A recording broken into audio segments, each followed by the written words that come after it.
Аллаху Аллах, Аллаху Аллах, Аллаху Аллах, Аллаху Аллах, Аллаху Аллах. Как понять, что сон является правдивым? Пророк, саллаллаху алейхи вассаляма, сказал: «Прекратилось пророчество, и остались лишь радостные вести». Подвижники спросили: «Что такое радостные вести?» Он ответил: «Правдивый сон, который видит верующий». Эти радостные вести, которые утешат человека и не обманывают. Сны бывают различными. Пророк, саллаллаху алейхи вассалям, выделил несколько их видов. Одни бывают от шайтана, кошмарными, которые печалят сыновей Адама. Шайтан вызывает беспокойство ими. Второй вид — сны, как отражение мыслей и волнений, которые переживал человек во время бодрствования. Он видит во сне то, что хочет сделать, только, возможно, в другой форме. Встречи, экзамены, тревоги и так далее вызывают такие сны. Третий вид — это добрый сон. Пророк, саллаллаху алейхи вассалям, сказал, что благой, правдивый сон от Аллаха. Беспокойный, плохой сон, который приводит в расстройство, в основном наводится шайтанами. Сон, содержащий радостную весть, в котором есть указание на что-то, от Аллаха, который желает предупредить или обрадовать человека.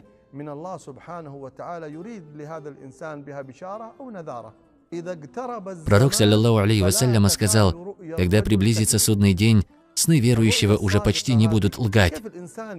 Как же понять, что сон является правдивым? Как добиться, чтобы сны были такими? Во-первых, пророк, саллаллаху алейхи вассалям, указал на то, что правдивые сновидения видят правдивые в своих речах. Сны человека, который не лжет, в основном правдивы. Правдивы сны тех, кто ложится в состоянии омовения, употребляющего дозволенную пищу, который ложится спать с упоминанием Аллаха. Одни из людей слишком много уделяют внимания снам.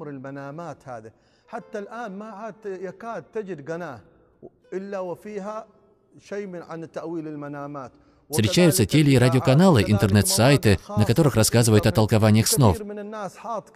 Люди стремятся растолковать свои сны.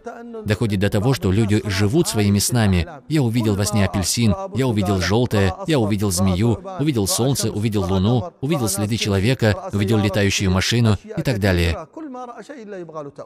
Что бы он ни увидел, он хочет растолковать это. Многое из этого просто бессвязные сны, которые не должны беспокоить человека, кроме того случая, когда в действительности приснилось что-то, связанное с религией или каких-то дел. В таком случае можно пойти к человеку, разбирающемуся в снах. Важное примечание. Кто может толковать сны? Может ли этим заниматься любой человек?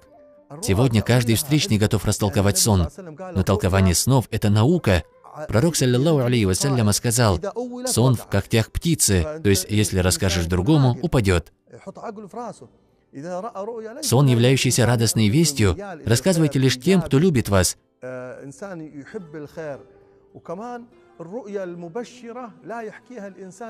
Когда Юсуф рассказал о сне Якубу, тот сказал: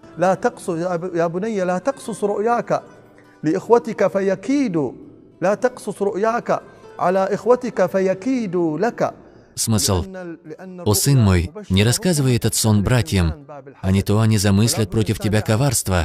Коран, сура 12, аят 5. Потому что радостная весть может вызвать зависть у некоторых людей. Человек должен думать, кому он рассказывает сон, кто сможет объяснить сон, чтобы извлечь из сна пользу. Человеку нет никакого вреда, если он никому не расскажет о своем сне. Но в том случае, если он все-таки рассказал о нем плохому человеку или толкователю, то это может навредить ему. Иногда человеку может присниться беспокойный, несвязный сон, от которого он просыпается. Пророк, алейхиссаляту вассалям, сказал: «Если кто-нибудь из вас видит сон, который ему не нравится, то пусть сплюнет налево 3 раза, ищет убежище у Аллаха от шайтана 3 раза и повернется на другой бок», передал имам Муслим. Некоторые люди просыпаются, начинают переживать из-за таких снов. Но, как сказал пророк, саллаллаху алейхи вассалям, это защитит от вреда шайтана. Пророк, алейхиссаляту вассалям, сказал, что не следует упоминать о плохом сне кому-либо. Большой неосторожностью будет, когда человек лжет, рассказывая о своих снах. Пророк, саллаллаху алейхи вассалям, сказал: того, кто расскажет о сне, который он не видел, заставят распутывать 2 волоска, и он не сможет это сделать. Передал имам Бухари. Он подвергнется наказанию. Ему скажут: распутай эти 2 волоска. Как же он сможет распутать 2 маленьких волоска? Самым лучшим сновидением человека является видение во сне пророка, саллаллаху алейхи вассалям, так как он сказал: кто увидел меня во сне, тот увидит меня и наяву. Поистине, шайтан не может принять мое обличие. Передали имамы Бухари и Муслим.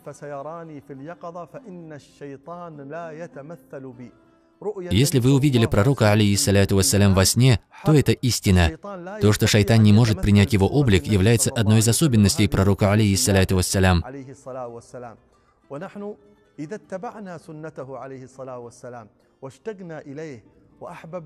Если будем следовать сунне пророка, саллаллаху алейхи вассалям, будем искренне любить его, будем сильно желать увидеть его, то Всевышний окажет нам милость и позволит увидеть его. Пророк, алейхиссаляту вассалям, рассказывал о братьях, которые не видели его, но жаждут увидеть его и любят его больше, чем себя и имущество. Являемся ли мы в действительности такими? Я прошу Аллаха оказать нам почет, дав увидеть пророка, алейхиссаляту вассалям, во сне и наяву, в этом мире и вечном.